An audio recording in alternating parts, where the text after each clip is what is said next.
बिस्मिल्लाहिर्रहमानिर्रहीम। अस्सलाम वालेकुम students. MGT 510 final term subjective preparation का हमने पार्ट 1 कंप्लीट कर लिया था, जिसमें लेसन नंबर 27 तक हमने प्रिपरेशन की थी। Monitoring and measurement of products, यहाँ तक हमने प्रिपरेशन कर ली थी। ठीक है, तो आज हम स्टार्ट करेंगे कंट्रोल ऑफ नॉन कन्फर्मेंस, यहाँ से स्टार्ट करेंगे। ठीक है, इसमें क्या होता है, all employees should have authority to report non conformances. Prompt attention should be given to non-conformances so corrective action can be taken quickly। ठीक है, इसमें क्या होता है, तमाम एम्प्लॉयज़ को नॉन कन्फर्मेंस रिपोर्ट करने की अथॉरिटी मिलनी चाहिए। नॉन कन्फर्मेंस पर फ़ौरन एक्शन लेना चाहिए ताकि करेक्टिव एक्शन जल्दी लिया जा सके। नेक्स्ट हमारे पास है non conformance review and disposition. इसमें ऑर्गेनाइजेशन को तमाम नॉन कन्फर्मेंसेस का रिव्यू करना चाहिए और ट्रेंड्स या रिपीटेड पैटर्न्स को आइडेंटिफाई करना चाहिए। Analysis of data for improvement, इसमें ऑर्गेनाइजेशन को मुख्तलिफ सोर्सेज से डाटा एनालाइज करना चाहिए ताकि परफॉर्मेंस को गोल्स के साथ कंपेयर किया जा सके और इम्प्रूवमेंट अपॉर्चुनिटीज़ आइडेंटिफाई की जा सके। जहाँ ज़रूरी हो स्टैटिस्टिकल मेथड्स का इस्तेमाल करना चाहिए। ठीक है, नेक्स्ट हमारे पास है कॉन्टीन्यूअल इम्प्रूवमेंट। इसमें ऑर्गेनाइजेशन क्या कर सकती है, इसे क्या करना चाहिए, continuously improve the effectiveness of QMS through, किसके थ्रू करना चाहिए, quality policy, objectives, audit result, data analysis, corrective actions, preventive action and management reviews. Next हमारे पास है करेक्टिव एक्शन। करेक्टिव एक्शंस कौन से होते हैं, corrective actions should address problems affecting quality, evaluation should consider operating cost of non conformance, performance, dependability, safety and customer satisfaction. Preventive actions में क्या करना है, methodologies should identify causes of potential non conformances. ठीक है, ये identify करेंगे potential non कन्फर्मेंसेस को और एग्जांपल्स कौन सी है, risk analysis, trend analysis, statistical process control, fault tree and failure mode and effects analysis. Next हमारे पास है process for improvement. Organization should define and implement a standard methodology for process improvement। Organization को process improvement के लिए standard methodology define और implement करना चाहिए। और methodology किन किन चीज़ों को improve करती है, internal effectiveness, internal efficiency, customer satisfaction of interested parties। Next हमारे पास है lesson number 28 CMM capability maturity model. CMM की जो डेफिनेशन है, it is a process improvement approach based on a process model. ठीक है, CMM एक प्रोसेस इम्प्रूवमेंट अप्रोच है जो प्रोसेस मॉडल पर बेस्ड होती है। इसे सॉफ्टवेयर इंजीनियरिंग इंस्टीट्यूट SEI ने 1980s में डेवलप किया था। CMM ऑर्गेनाइजेशन को 5 प्रोसेस मैच्योरिटी लेवल्स की बुनियाद पर असेस करता है और प्रोसेसेस को इम्प्रूव, डेवलप और रीडिफाइन करने में मदद देता है। नेक्स्ट है मैच्योरिटी मॉडल क्या प्रोवाइड करता है। ठीक है, a place to start, a common language and shared vision, benefit from previous experience, a framework, way to define what improvement means for organization। Next है स्ट्रक्चर ऑफ CMM। स्ट्रक्चर में maturity levels, first में है maturity level एक layered framework provide करती है जो organisation को continuous improvement और प्रोसेस डेवलप डिसिप्लिन की तरफ लेकर जाती है। नेक्स्ट हमारे पास है की process areas KPA release activities के ग्रुप को आइडेंटिफाई करता है जो मिलकर इम्पोर्टेंट गोल्स अचीव करते हैं। गोल्स क्या होते हैं, गोल्स उन कंडीशंस को समराइज़ करते हैं जो किसी की प्रोसेस एरिया की इफ़ेक्टिव और परमानेंट इम्प्लीमेंटेशन के लिए ज़रूरी हैं। और जो अचीवमेंट है गोल के, वो किस चीज़ को इंडिकेट करते हैं कि कैसे जो है वो कैपेबिलिटी किसी ऑर्गेनाइजेशन की इस्टेब्लिश हो रही है, ठीक है, एक पर्टिकुलर मैच्योरिटी लेवल में। और गोल्स क्या डिफ़ाइन करते हैं? Scope, boundaries and intent of की प्रोसेस एरिया। कॉमन फीचर्स बताने हैं KPA के, कौन से हैं? इसके अंदर हैं commitment to perform, ability to perform activities, measurement and verification. की प्रैक्टिसेस कौन सी हैं? की प्रैक्टिसेस उन इंफ्रास्ट्रक्चर और प्रैक्टिसेस को डिस्क्राइब करती हैं जो की प्रोसेस एरिया की इम्प्लीमेंटेशन और इंस्टीट्यूशनलाइजेशन में मदद देती है। लेवल्स बताने हैं CMM के, मोस्ट इम्पॉर्टेंट है ये भी। फर्स्ट लेवल होता है इनिशियल, ठीक है। इनिशियल में क्या होता है? लेवल 1 पर प्रोसेस एड हॉक और अनऑर्गेनाइज होती हैं। ऑर्गेनाइजेशन स्टेबल इन्वायरमेंट प्रोवाइड नहीं करती। प्रोजेक्ट की सक्सेस ज़्यादातर हाईली स्किल्ड लोगों पर डिपेंड करती है। ये वाला level of CMM most important question है ये, शॉर्ट लॉन्ग MCQs के लिहाज से, कि वैसे पूछ सकते हैं कि एड हॉक और अनऑर्गेनाइज ये CMM का कौन सा लेवल है, ठीक है। या पूछ सकते हैं लेवल 1 में कौन सा चीज़ आती है, इनिशियल है, रिपीटेबल है, इस तरीके से आपके ये क्वेश्चन आ सकते हैं। लेवल 2 में आता है रिपीटेबल। रिपीटेबल में क्या होता है? सॉफ्टवेयर डेवलपमेंट की सक्सेस रिपीटेबल हो जाती है। Basic project management techniques cost और शेड्यूल को ट्रैक करने के लिए यूज़ की जाती हैं, लेकिन तमाम प्रोजेक्ट्स में प्रोसेसेस अभी भी फुली कंसिस्टेंट नहीं होती। लेवल 3 है डिफाइंड। डिफाइंड में ऑर्गेनाइजेशन स्टैंडर्ड प्रोसेस इस्टेब्लिश करती है और उन्हें कॉन्टीन्यूली इम्प्रूव करती है। ये स्टैंडर्ड प्रोसेस ऑर्गेनाइजेशन में कंसिस्टेंसी क्रिएट करती है। मैनेज, लेवल 4 है मैनेज। मैनेज में क्या होता है? मैनेजमेंट एक्यूरेट मेजरमेंट्स और डाटा को यूज़ करके सॉफ्टवेयर डेवलपमेंट को इफ़ेक्टिवली कंट्रोल करती हैं। नेक्स्ट हमारे पास है lesson number 29, installing an ISO QMS, ठीक है। इसमें सबसे पहले हमारे पास है डेवलप अ क्वालिटी मैनुअल। इसमें ऑर्गेनाइजेशन को क्वालिटी मैनुअल डेवलप या अपडेट करना चाहिए जो एक्सप्लेन करे कि प्रोडक्ट्स और सर्विसेज की क्वालिटी कैसे इंश्योर की जाए। डॉक्यूमेंट प्रोसीजर्स में डिज़ाइन प्रोडक्शन कॉन्टीन्यूअल ऑडिट्स और मैनेजमेंट रिव्यूज़ के प्रोसीजर्स को प्रॉपर्ली डॉक्यूमेंट करना ज़रूरी है। टॉप मैनेजमेंट कमिटमेंट में क्या होता है? ऑर्गेनाइजेशन को एविडेंस देना होगा कि टॉप मैनेजमेंट QMS और कॉन्टीन्यूअल इम्प्रूवमेंट के लिए कमिटेड है। मीटिंग कस्टमर रिक्वायरमेंट्स में क्या होता है? टॉप मैनेजमेंट को इंश्योर करना चाहिए कि कस्टमर रिक्वायरमेंट्स आइडेंटिफाई और फुलफ़िल की जाएं। रजिस्ट्रार एग्जामिनेशन, ऑर्गेनाइजेशन एक एक्रीडेटेड रजिस्ट्रार कंपनी हायर करती है जो क्वालिटी सिस्टम, प्रोसीजर्स, प्रोसेसेस और मैनुअल्स का इंस्पेक्शन करती हैं। इंटरनल ऑडिट्स कौन से होते हैं? रजिस्ट्रेशन के बाद ऑर्गेनाइजेशन इंटरनल ऑडिट्स करती है ताकि सिस्टम्स और प्रोसीजर्स की इफ़ेक्टिवनेस वेरीफाई हो सके।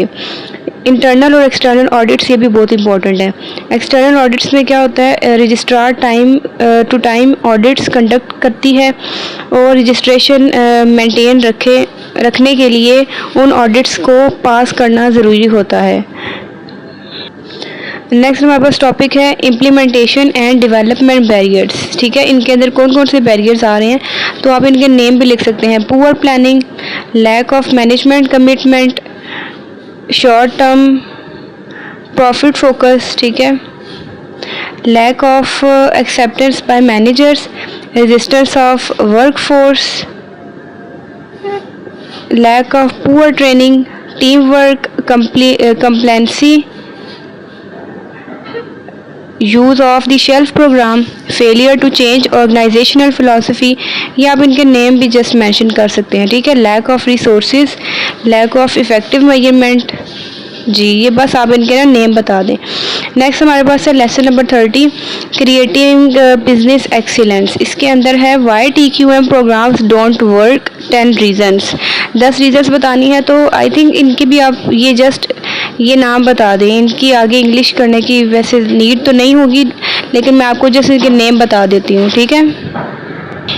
अगर चाहें तो बीच की डिटेलिंग आप पढ़ लें, अगर तो वो जस्ट कह रहे हैं कि आप इनके रीज़न्स बताएं, ठीक है, क्यों जो है वो TQM वर्क नहीं करता, तो इसकी 10 रीज़न बताएं या 5 बता दें, तो आप जस्ट इसके ये नेम भी लिख सकते हैं, ठीक है। TQM किस पे फोकस करता है? इंटरनल प्रोसेसेस पर rather than external result. TQM focus on minimum standards. TQM क्या करता है? डेवलप करता है इट्स ऑन क्यूबरसम ब्यूरोक्रेसी, ज़्यादा डॉक्यूमेंटेशन और प्रोसीजर सिस्टम को मुश्किल और कम्प्लेक्स बना देती हैं। TQM delegates quality to quality experts rather than real people, ठीक है। क्वालिटी की जिम्मेदारी तमाम एम्प्लॉयज़ की बजाय सिर्फ एक्सपर्ट्स तक महदूद हो जाती है। नेक्स्ट है TQM does not demand radical organisational reform, ये बुनियादी तब्दीली लाने के बजाय मौजूदा सिस्टम को भी इम्प्रूव करता है। TQM does not demand change in management compensation. TQM appeals to fadism, egoism and quick fixism, ठीक है। TQM drains entrepreneurship and innovation and it has no place for love and passion. इसके आपने just यही name बताने हैं, ये आपने बीच में स्किप भी कर सकते हैं, ठीक है। ये आपको सिर्फ अंडरस्टैंड करवाने के लिए ना ये लिखा गया बीच में, आप जस्ट इसके नेम अच्छे से याद कर लें। नेक्स्ट हमारे पास है 4 स्टेजेस बतानी है लर्निंग की। 4 स्टेजेस होती हैं। फर्स्ट है unconscious incompetence, conscious competence. Unconscious में क्या होता है कि आपको पता ही नहीं होता कि आपको नॉलेज या स्किल की कमी है। कॉन्शियस इनकम्पिटेंस में होता है कि आपको एहसास हो जाता है कि आपको नॉलेज या स्किल की कमी है। कॉन्शियस कॉम्पिटेंस में क्या होता है? आप काम कर सकते हैं लेकिन पूरी तवज्जो और एफर्ट के साथ। और अनकॉन्शियस कॉम्पिटेंस में स्किल इतनी प्रैक्टिस हो जाती है कि काम बिना एफर्ट के हो जाता है। इनके नेम भी इनफ हैं, ठीक है।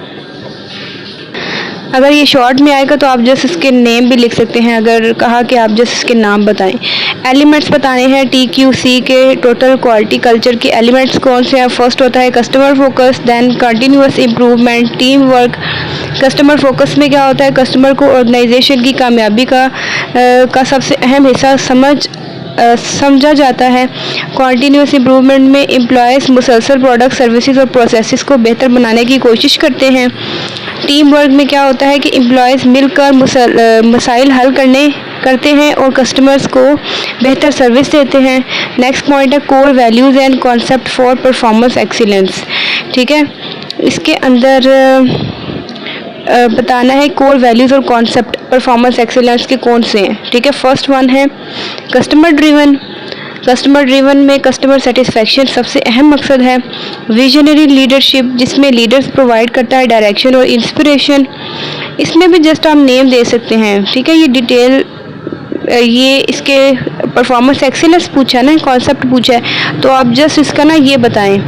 फर्स्ट है customer driven excellence, then visionary leadership, फिर है valuing and employees and partners, managing for innovation, organisational and personal learning, agility, management by fact, then है focus on results and creating values, system perspective, focus on future, public responsibility and citizenship, ठीक है। ये सारे नाम आपने अच्छे से याद कर लेने हैं। नेक्स्ट हमारे पास लेसन नंबर 31 है creating quality eight strategic tactical and operational level. इसके अंदर फंक्शनल स्ट्रक्चर एंड ऑपरेशंस की डेफिनेशन है। फंक्शनल स्ट्रक्चर में ऑर्गेनाइजेशन क्या करती है? ऑर्गेनाइजेशन को डिवाइड किया जाता है डिपार्टमेंट्स में, जैसे operations, marketing, MIS and maintenance में। इसके एडवांटेजेस क्या है? ये क्लियर चेन कमांड की प्रोवाइड करती है और अलाउ करती है एम्प्लॉयज़ को कि वो स्पेशलाइज करें इन अपने वर्क में, ठीक है। काम में स्पेशलाइजेशन हासिल करने का मौका देती है ये। प्रॉब्लम्स बतानी है, इसके डिसएडवांटेजेस हो सकते हैं, प्रॉब्लम्स हो सकते हैं, लिमिटेशंस हो सकती हैं, वो क्या हैं। तो मैं आपको जस्ट इसके नेम बता देती हूँ, आपने इसके बीच में डेफिनेशंस पढ़ लेनी है। Employees become separated from customers, number 1। Number 2 है limited understanding of responsibilities, number 3 demotivated of workforce, number 4 है इनहिबिट्स प्रोसेस इम्प्रूवमेंट, ठीक है। नेक्स्ट हमारे पास है रीडिज़ाइनिंग ऑर्गेनाइजेशन फॉर क्वालिटी। इसके अंदर सबसे पहले है ब्रेक डाउन डिपार्टमेंटल बैरियर, जिसमें डिपार्टमेंट को टीम की तरह मिलकर काम करना चाहिए। फोकस ऑन प्रोसेसेस, ऑर्गेनाइजेशन को इस बात पर फोकस करना चाहिए कि काम कस्टमर के लिए वैल्यू कैसे क्रिएट करता है। रिकॉग्नाइज इंटरनल कस्टमर्स, एम्प्लॉयर्स को अपने कलीग्स को भी इंटरनल कस्टमर समझना चाहिए, ठीक है। Create a team based organisation, cross functional team जो है वो रिस्पॉन्सिबल होगी improving core processes. Reduce hierarchy, इसमें कम मैनेजमेंट लेवल्स, कम्युनिकेशन और डिसीजन मेकिंग को बेहतर बनाते हैं। Use steering committees improvement efforts को कोऑर्डिनेट करती हैं। नेक्स्ट हमारे पास है strategic planning and Baldrige award. इसकी इम्पोर्टेंस बतानी है। स्ट्रेटेजिक प्लानिंग ऑर्गेनाइजेशन के प्रोसेसेस को लॉन्ग टर्म गोल्स और क्वालिटी ऑब्जेक्टिव्स के साथ अलाइन करती है। रोल बताना है QM का क्या है। ये इंश्योर करती है कि लर्निंग और इम्प्रूवमेंट ऑर्गेनाइजेशन की प्रायोरिटीज़ को सपोर्ट करें। लेसन नंबर 32 है big Q and small Q leadership for quality. Quality में बिग Q और स्मॉल Q का क्या मतलब है। बिग Q कहते हैं क्वालिटी अक्रॉस ऑर्गेनाइजेशन, ठीक है। इसका मतलब है ऑर्गेनाइजेशन के हर डिपार्टमेंट, फंक्शंस, प्रोडक्ट्स और सर्विस में क्वालिटी को मैनेज करना। स्मॉल Q जो है ये लिमिटेड क्वालिटी मैनेजमेंट है, जिसमें इसका मतलब है क्वालिटी को सिर्फ कुछ महदूद एरियाज़ या एक्टिविटीज़ तक महदूद रखना। डिफरेंस बताना है big Q and small Q में। बिग Q पूरी ऑर्गेनाइजेशन की क्वालिटी इम्प्रूवमेंट पर फोकस करता है, जबकि स्मॉल Q सिर्फ कुछ प्रोडक्ट्स या डिपार्टमेंट्स की क्वालिटी पर फोकस करता है, ठीक है। ये इंपॉर्टेंट क्वेश्चन है। लीडरशिप फॉर क्वालिटी में इम्पोर्टेंस बतानी है लीडरशिप की। Leadership successful quality management system और कॉन्टीन्यूअस इम्प्रूवमेंट की जो है वो बुनियादी ताकत होती है। डेमिंग के मुताबिक क्वालिटी एक्सीलेंस हासिल करने के लिए लीडरशिप सबसे अहम फैक्टर्स में से एक है, ठीक है। पर्सपेक्टिव ऑन लीडरशिप, इसमें विजन बताना है। विजन क्या है। लीडर ऐसी विजन तैयार करती है जो उम्मीद पैदा करे और ऑर्गेनाइजेशन को डायरेक्शन दे। अच्छा, ये आप इसके सबके नाम में पर्सपेक्टिव बताना है लीडरशिप का। सबसे पहले है विजन, देन मिशन, देन है सर्वेंट लीडरशिप। मिशन में क्या होता है। मिशन विजन को अमली शक्ल देने का ज़रिया होता है। सर्वेंट लीडरशिप में लीडर्स एम्प्लॉय की खिदमत करते हैं और उनकी परफॉर्मेंस को बेहतर करते हैं। नेक्स्ट है स्टीवर्डशिप, लीडर्स ऑर्गेनाइजेशन के रिसोर्सेज की को जिम्मेदारी से इस्तेमाल और प्रोडक्ट करते हैं। इंटीग्रेशन, लीडरशिप तमाम एक्टिविटीज़ को कॉमन गोल्स की तरफ मुत्तहिद करते हैं। नेक्स्ट हमारे पास है सेक्रीफाइस फॉर ग्रेटर गुड। ये आप जैसे इसके नेम भी कर सकते हैं, ठीक है। ये डिटेल जो है आपको समझाने के लिए लिखी गई थी। सेक्रीफाइस फॉर ग्रेटर गुड में लीडर्स कभी कभी ऑर्गेनाइजेशन की कामयाबी के लिए अपने पर्सनल इंटरेस्ट कुर्बान करते हैं। कम्युनिकेशन में इफ़ेक्टिव कम्युनिकेशन हेल्प करती है ताकि ऑर्गेनाइजेशनल एफर्ट के साथ कोऑर्डिनेशन की जा सके, ठीक है, से मदद देती है।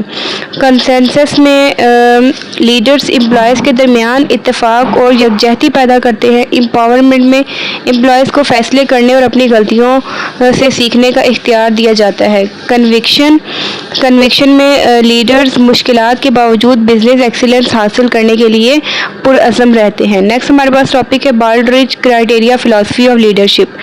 इसमें है कस्टमर फोकस, यानी सीनियर लीडर्स को कस्टमर की ज़रूरियात और एक्सपेक्टेशंस पर फोकस करना चाहिए।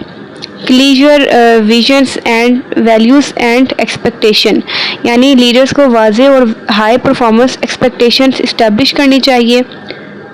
इनोवेशन एंड एक्सीलेंस में क्या होता है कि लीडर्स को इनोवेशन और एक्सीलेंस को पूरी ऑर्गेनाइजेशन में प्रमोट करना चाहिए। वर्कफोर्स मोटिवेशन, लीडर्स एम्प्लॉयज़ को कंट्रीब्यूट करने, सीखने और इम्प्रूव होने की मोटिवेशन दें। रोल मॉडल बिहेवियर में लीडर्स को एथिकल बिहेवियर और एक्टिव इन्वॉल्वमेंट के ज़रिए रोल मॉडल बनना चाहिए। नेक्स्ट हमारे पास है रोल ऑफ क्वालिटी लीडर। ठीक है। रोल में सबसे पहले हमारे पास आ रहा है इस्टेब्लिश अ विजन। तो इसमें क्या है, विजन फ्यूचर में ऑर्गेनाइजेशन क्या बनना चाहती है उसकी वाज़ेह तस्वीर है। ठीक है। कैरेक्टरिस्टिक्स बतानी है गुड विजन की, clear and understandable, inspiring and motivating, customer focus, link with organisational mission. Importance इसकी क्या है, विजन एम्प्लॉयज़ को डायरेक्शन देती है और ऑर्गेनाइजेशन गोल्स समझने में मदद करती है। लिव दी वैल्यूज़, इसकी डेफिनेशन बतानी है, लीडर्स को वही वैल्यूज़ अपनानी चाहिए जो वो एम्प्लॉयज़ से एक्सपेक्ट करते हैं। की क्वालिटी वैल्यूज़ कौन से हैं इसके, customer satisfaction, continuous improvement, team work, integrity and commitment. Importance इसकी क्या है, एम्प्लॉयज़ अल्फाज से ज़्यादा एक्शंस को फॉलो करते हैं, इसलिए लीडर्स को मिसाल कायम करनी चाहिए। लीड कॉन्टीन्यूस इम्प्रूवमेंट क्या होता है, लीडर्स को प्रोसेस इम्प्रूवमेंट एक्टिविटीज़ की रहनुमाई करनी चाहिए। इसका पर्पस क्या है, कॉन्टीन्यूस इम्प्रूवमेंट ऑर्गेनाइजेशन की परफॉर्मेंस और कस्टमर सेटिस्फेक्शन को बेहतर बनाती हैं। लीडर्स की रिस्पॉन्सिबिलिटीज़ कौन सी हैं, support involvement initiatives, remove barrier, encourage innovation, monitor progress. Management और लीडरशिप में डिफरेंस बताना है, ये क्या है, ये भी इम्पोर्टेंट क्वेश्चन है। मैनेजमेंट क्या करती है, ऑर्गेनाइजेशन में ऑर्डर, स्टेबिलिटी, कंट्रोल पैदा करती है। इसके फंक्शन है planning, organising, control and coordinating. जबकि लीडरशिप क्या है, लीडरशिप तब्दीली लाती है और ऑर्गेनाइजेशंस को चेंजिंग एनवायरनमेंट के मुताबिक अडॉप्ट करने में मदद देती है। फंक्शंस में है creating vision, inspiring employees, motivating change and building commitment.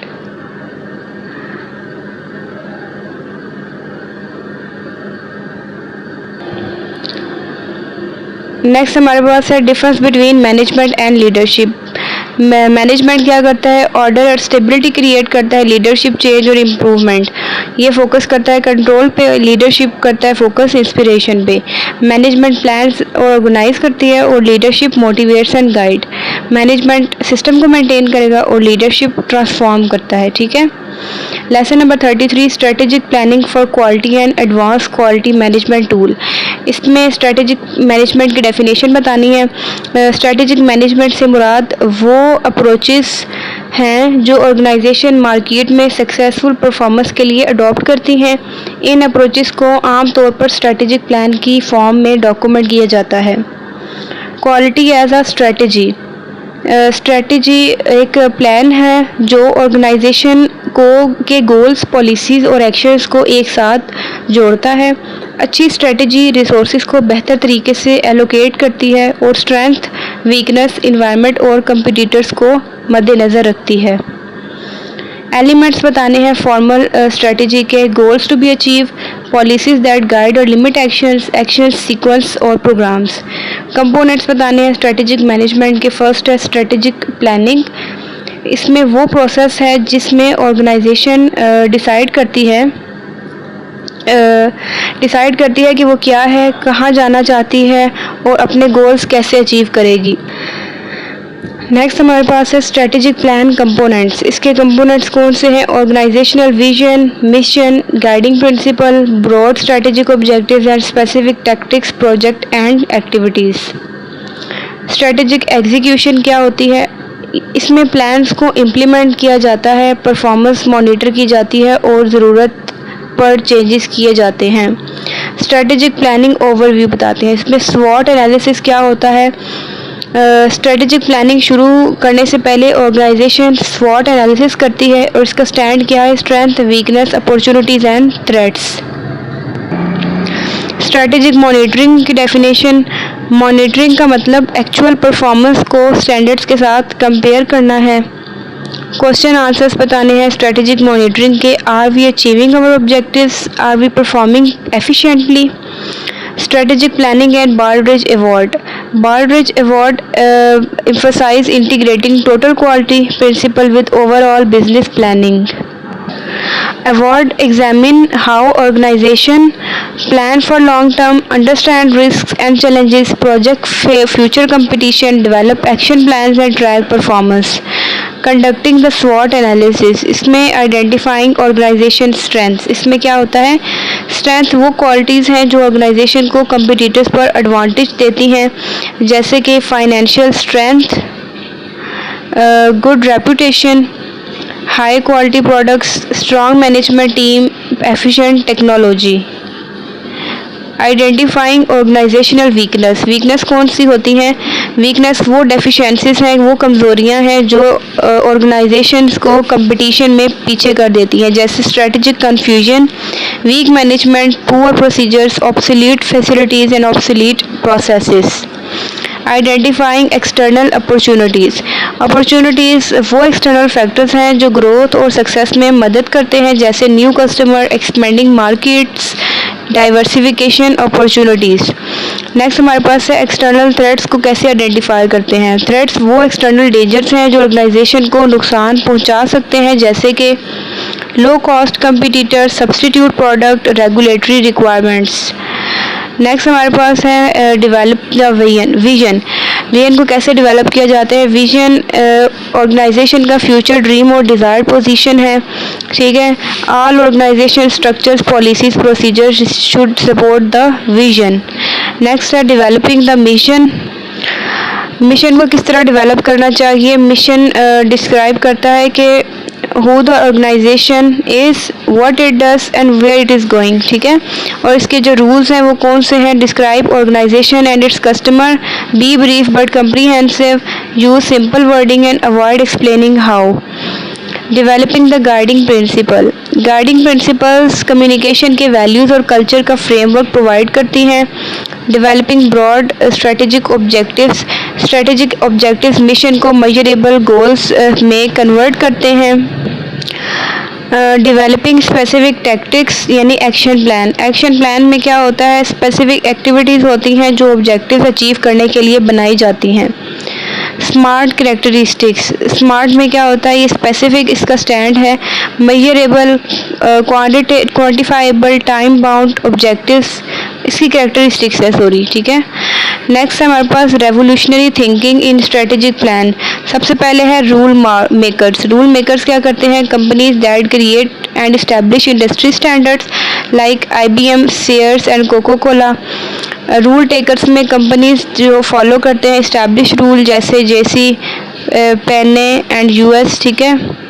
Rule breakers में companies that challenge traditions and create new ways of doing business like Charles, Southwest. Advanced quality management tools बताने हैं कौन से हैं.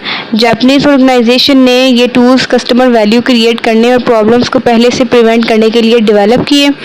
एडवांस क्वालिटी टूल्स में first है matrix diagram, relation diagram, affinity diagram, matrix data analysis, arrow and process decision programme.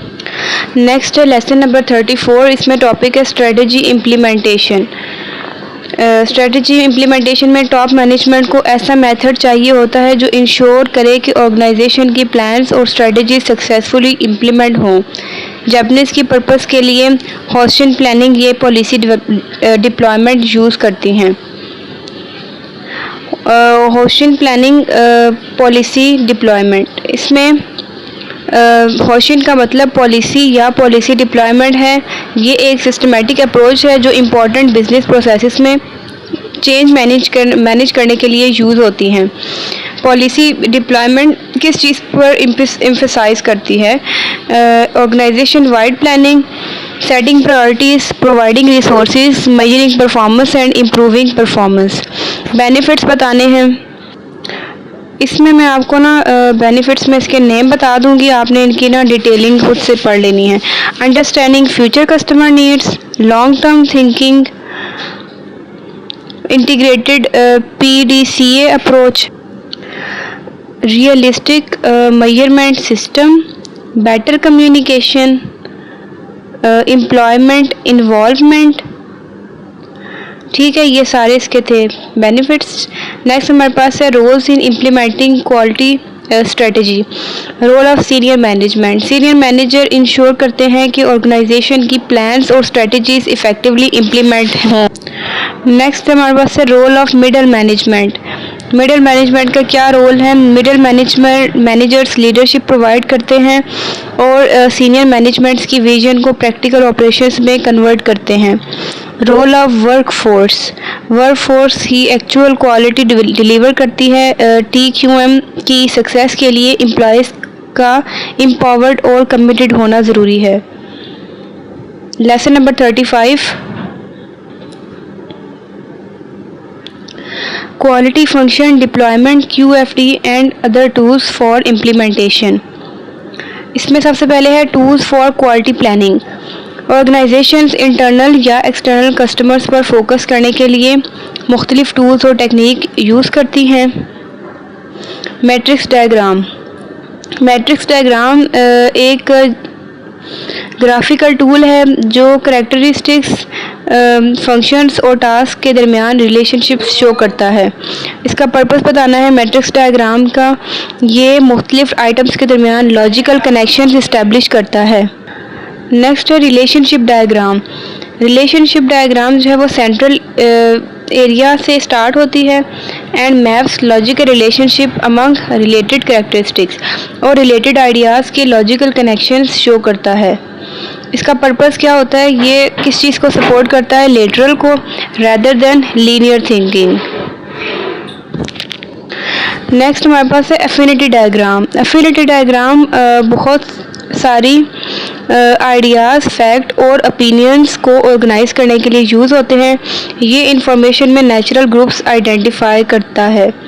Tree diagram कौन सी होती है? ट्री डायग्राम किसी गोल या प्रोजेक्ट को कंप्लीट करने के लिए रिक्वायर्ड टास्क और स्टेप्स शो करता है। नेक्स्ट हमारे पास है एरो डायग्राम। एरो डायग्राम जो है वो CPM और PERT में यूज़ किया जाता है। इसका पर्पस क्या है? ये एक्टिविटीज़ की सीक्वेंस और स्केड्यूलिंग शो करता है। नेक्स्ट हमारे पास है PDPC, process decision program chart. ये प्रॉब्लम सॉल्व करते वक्त पॉसिबल इवेंट्स और कॉन्टीजेंसीज को मैप करता है। ये अनएक्सपेक्टेड सिचुएशंस के लिए प्लानिंग में मदद करता है। हाउस ऑफ क्वालिटी में फंक्शन डिप्लॉयमेंट, ठीक है, ये बताना है। QFD एक मेथडोलॉजी है जो इंश्योर करती है कि कस्टमर रिक्वायरमेंट्स प्रोडक्ट डिज़ाइन और प्रोडक्शंस के हर स्टेज पर फुलफिल हों। पर्पस बताना है QFD का। ये फोकस करता है कस्टमर रिक्वायरमेंट्स पर और डिज़ाइन, मैन्युफैक्चरिंग, मार्केटिंग, परचेजिंग और सप्लायर्स के दरमियान कोऑर्डिनेशन क्रिएट करता है। बेनिफिट्स बताने हैं QFD के। मैं इसके आपको जस्ट नेम बता दूंगी, आपने इसकी डेफिनेशन देख लेनी है। Improve communication, better team work, faster product launch, competitive advantage, ठीक है। नेक्स्ट हमारे पास है voice of customer VOC and voice of process VOP। ये भी इम्पॉर्टेंट है। वॉइस ऑफ कस्टमर की रिक्वायरमेंट्स और एक्सपेक्टेशंस को कहते हैं और वॉइस ऑफ प्रोसेस टेक्निकल और ऑपरेशनल प्रोसेसेस जो कस्टमर रिक्वायरमेंट्स फुलफिल करते हैं। नेक्स्ट हमारे पास है building the house of quality. इसके अंदर है identifying customer attributes, identify technical features, relate attributes to technical features. ये सारे आपने नाम देख लेने हैं, ठीक है। Burger example of QFD। इसके अंदर सबसे पहले है कस्टमर एट्रीब्यूट्स VOC की एग्जांपल बतानी है, ठीक है, और कंपनी टेक्निकल फीचर्स VOP ये बताने हैं, ठीक है। नेक्स्ट हमारे पास है lesson number 36, basic SQC improvement tools for continuous improvement. Many tools have been develop. अच्छा, इसमें क्या है? कॉन्टीन्यूअस इम्प्रूवमेंट के लिए बहुत से टूल्स डेवलप किए गए हैं या दूसरी फील्ड्स जैसे ऑपरेशन, रिसर्च और इंडस्ट्रियल इंजीनियर से अडॉप्ट किए गए हैं। ये टूल्स ऑर्गेनाइजेशन को क्वालिफाई और परफॉर्मेंस इम्प्रूव करने में मदद देते हैं। नेक्स्ट हमारे पास है what areas should we address. First है स्टैटिस्टिकल क्वालिटी कंट्रोल टूल्स। इसके अंदर कौन से टूल्स यूज़ किए जाते हैं? एसक्यू टूल्स डाटा कलेक्ट करने, एनालाइज, इंटरप्रेट और क्वालिटी इंप्रूव करने के लिए यूज़ होते हैं।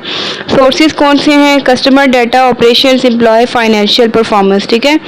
क्वालिटी कंट्रोल की डेफिनेशन बतानी है। क्वालिटी कंट्रोल का मतलब रिक्वायरमेंट्स के मुताबिक काम इंश्योर करना और प्रॉब्लम्स की सूरत में करेक्टिव एक्शंस लेना। इंपॉर्टेंस बतानी है तो मैं आपको जो इसके नेम बता दूंगी। फर्स्ट है daily management of processes, then pre request to long term improvement, creative problem solving. ठीक है। नेक्स्ट हमारे पास है fact finding, then we have problem finding, idea finding, solution, implementation.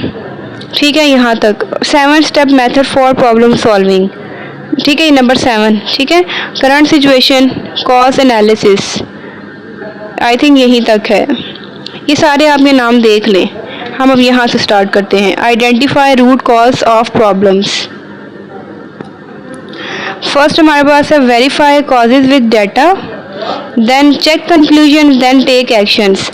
Develop appropriate solution में क्या किया जाता है? नीड्स को डिस्क्राइब किया जाता है, goals and criteria, generate alternatives, identify constraint and evaluates alternatives. ठीक है। प्लान्स एंड मेक चेंजेस में कौन से स्टेप्स होते हैं? Assure awareness, plan the change, do the change, check and act to refine and standardise. Basic quality tools बताने हैं। Flow chart सबसे पहले है। फ्लो चार्ट एक ग्राफिकल डिस्क्रिप्शन है जो शो करता है कि कैसे काम किया गया है। पर्पस इसका क्या है कि ये क्या चीज़ डिस्क्राइब करता है? प्रोसेसेस को जो कि दैट नीड इम्प्रूवमेंट्स। ठीक है। चेक शीट्स क्या होती हैं? ये एक सिंपल टूल है डाटा को कलेक्ट और ऑर्गेनाइज करने का। इसके बेनिफिट्स क्या हैं? ये इजी टू अंडरस्टैंड है, बिल्ड करता है क्लियर पिक्चर को और पैटर्न विजिबल बनाता है। नेक्स्ट हमारे पास है हिस्टोग्राम। ये एक ग्राफिकल डिस्प्ले करता है फ्रीक्वेंसी डिस्ट्रीब्यूशन ऑफ डाटा को। नेक्स्ट है पेरेटो चार्ट्स ये किस पे बेस करते हैं? पेरेटो प्रिंसिपल्स पे, जो जिसके मुताबिक चंद काजेज ज़्यादातर प्रॉब्लम्स क्रिएट करते हैं। उसके प्रिंसिपल में 20% जो कॉजेज़ हैं 80% रिजल्ट या प्रॉब्लम का सबब बनते हैं। डायग्राम, इसमें पर्पस बताना है इसका। Helps team focus on major cause, shows problem importance and prevent shifting the problems. Next हमारे पास है स्कैटर डायग्राम। स्कैटर डायग्राम्स को दो वेरिएबल्स के दरमियान रिलेशनशिप शो करता है। इसके काजेज एंड इफ़ेक्ट्स बताने हैं। डायग्राम किसी प्रॉब्लम की पॉसिबल कॉजेज आइडेंटिफाई करते हैं और इसका जो अल्टरनेटिव नेम है उसको फिश बोन डायग्राम भी कहा जाता है। रन चार्ट्स या कंट्रोल चार्ट्स, ये चार्ट मॉनिटर करते हैं परफॉर्मेंस को टाइम के साथ। Purpose identify trends, variations and process stability. ये असल में एक ही डेफिनेशन, सॉरी ये ना एक ये फुल ही आंसर है शॉर्ट, यानी कि आप इसकी डेफिनेशन भी लिखेंगे साथ ही आप पर्पस भी लिख सकते हैं। ठीक है। इसी के आगे आप इसका पर्पस लिखते हैं, इसी के आगे अगर इसकी एग्जांपल है वो भी दे दें। ठीक है। Lesson number 39 cause and effect diagram and other tools of quality. First one histogram. अभी हमने हिस्टोग्राम की डेफिनेशन पढ़ी, अब हम इसको डिटेल में पढ़ेंगे। हिस्टोग्राम बहुत ज़्यादा डाटा को आसानी से समझने के लिए ग्राफिकल फॉर्म में दिखाता है। ये डाटा को सेंटर, वेरिएशन और शेप में शो करता है। डाटा की डिस्ट्रीब्यूशन समझना और फ्यूचर परफॉर्मेंस प्रिडिक्ट करने में मदद देता है। इससे पता चलता है कि प्रोसेस रिक्वायरमेंट्स को मीट कर सकता है या नहीं। स्कैटर डायग्राम क्या करता है? ये डाटा को सप्लाई करता है। ठीक है। To confirm a hypothesis that two variables are related. और क्या ये प्रोवाइड करेगा? विजुअल और स्टैटिस्टिकल मीन्स प्रोवाइड करेगा good follow up to cause and effect diagram. Next हमारे पास है run charts, time plot. Run charts examine the behaviour of variable over time and basis for control charts. इसकी effect बताने हैं, cause effect. Enable a team to focus on content of problem not on the history of problem. Create a snapshot of collective knowledge. Build support for solution. Focus on team not symptoms. ये आपने इसके देख लेने हैं कोई 5-6 points. ठीक है। किसने डेवलप किया, इसका दूसरा नाम क्या है, ये आप शॉर्ट लॉन्ग में कर सकते हैं। ठीक है। नेक्स्ट आपने advantages and cause and effect diagram, ये आप देख लें किसके एडवांटेजेस हैं। ये आई थिंक मैंने इसके ऊपर नाम नहीं लिखा, ये इसके आप देख लें। Making the diagram is educational in itself. Diagram demonstrate knowledge of problem solving team. Diagram results in achieving searches for cause. It is a guide for data collection. Lesson number 40 implementing a TQ strategy, जिसके अंदर है workforce training. Workforce training employees को communication और problem solving skills की training देना ज़रूरी है। Statistical thinking में हर प्रोसेस दूसरे प्रोसेस से लिंक होता है, ठीक है। ये इसके मैं नाम बता देती हूँ। Variation exist in all processes. Understanding and reducing variations are the keys to success. Statistical process chart, ये क्या होता है? ये डाटा को ऑब्जर्व करता है टाइम के साथ और डिटरमाइन करता है कि क्या प्रोसेस कंट्रोल में है। वेरिएशंस में कॉमन कॉजेज़ कौन सी होती हैं? ये वेरिएशन सिस्टम के अंदर नेचुरली होती हैं और कंट्रोल करना मुश्किल होता है। Special causes can be recognised and controlled. Why study variation, ठीक है। वेरिएशन को क्यों स्टडी किया जाता है? Study variation, there is a variation in nature and we study causes of variation. Next we have SPC. SPC process monitoring का method है जो स्पेशल कॉजेज आइडेंटिफाई करता है और करेक्टिव एक्शन लेने में मदद देता है। Demand on variation, common cause variation 94% due to the system, nothing can be done except changing the system. और जो स्पेशल कॉज वेरिएशन है ना 6%, वो किस वजह से अराउज होगी? Due to outside influence and need to discover outside influence. Lesson number 41 building quality through SPC. Statistical process control also must be capable process also must be controlled, ठीक है। Types बतानी है वेरिएबिलिटी की, कितनी types हैं? First हमारे पास है नॉर्मल वेरिएबिलिटी, नेक्स्ट हमारे पास है एबनॉर्मल वेरिएबिलिटी, नेक्स्ट हमारे पास है SPC requires the use of statistics. Quality improvement के लिए स्टैटिस्टिकल बहुत इंपॉर्टेंट रोल प्ले करती है। टाइप्स ऑफ डाटा बतानी है वेरिएबल्स डाटा। वेरिएबल्स डाटा में qualities characteristics that are measurable values and continuous in nature. Next हमारे पास है एट्रीब्यूट डाटा। एट्रीब्यूट डाटा में कैरेक्टरिस्टिक्स दैट आर प्रेजेंट और absent and countable and discrete.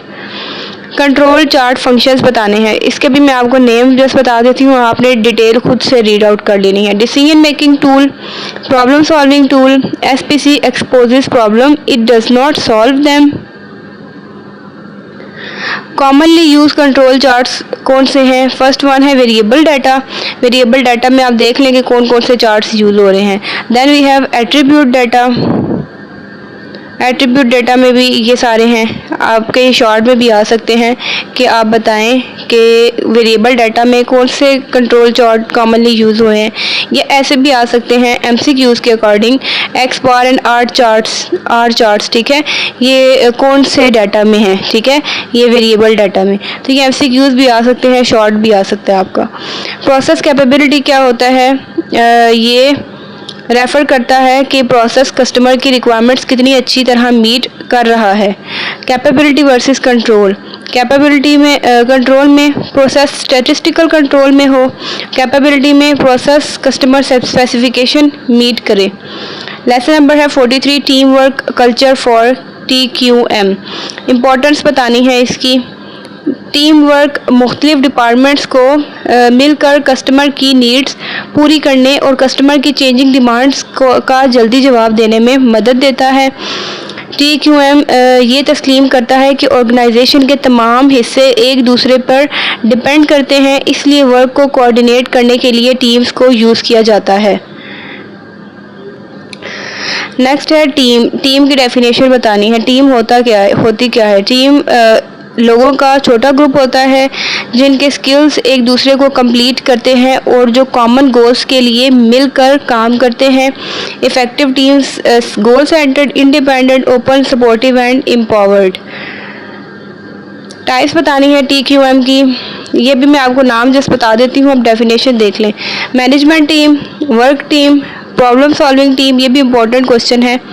Projects team, ठीक है। स्टीयरिंग कमेटी में क्या होता है, ये रिस्पॉन्सिबल है establishing TQM policies and guiding implementation.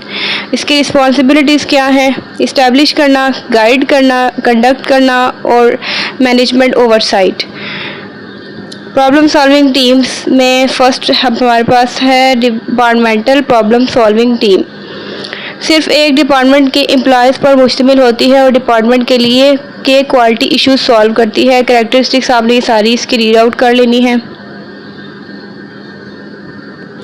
Cross functional team में मुख्तलिफ डिपार्टमेंट्स को मेंबर्स मिलकर ऑर्गेनाइजेशन लेवल पर प्रॉब्लम सॉल्व करते हैं और इसके ये सारे फीचर्स हैं, ठीक है, ये भी आपने खुद रीड कर लेने हैं।